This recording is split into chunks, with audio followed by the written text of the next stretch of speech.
This is my vegetable haul. Gusto ko yung kanilang method. Kasi naka-net. Tapos itong mga leaves, naka-ano yan, naka-brown bag kanina.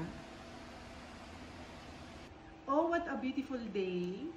Ang agang dumating ng delivery ko. I can say, pwede ko nang i-recommend. Kasi tingnan nyo, ang ganda. Dadating sa inyo yung mga gulay nyo, naka-net, like that.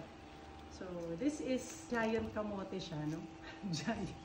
Sinlaki siya ng giant potatoes. And these are, of course, our leafy greens. We are doing a lot of salads, always naman. And ito, nagulat ako. Sobrang tatangkad na cilantro. Akala ko celery.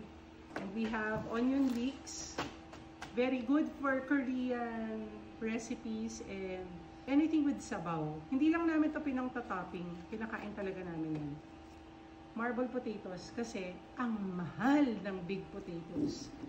Luya for salabat and mga broth. Singkamas, pandagdag sa salads. And local bell peppers, but look at them, oh. Ang gaganda. Wow.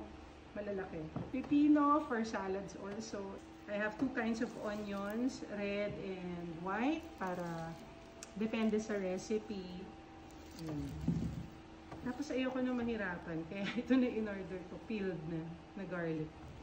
Carrots! Ito pa, this one, ano naman to? Magiging karitela siya kapag gagawin. Charot. Isang buong kalabasa from Pasig. Meron din tayong ampalaya. Ito, mga native, pero hindi ko ito binili. Ampalaya. Ito ay ayuda sa atin ng Gamens family. Okra, favorite ni Rin. Ang walang kamatayang saba. Halika dito.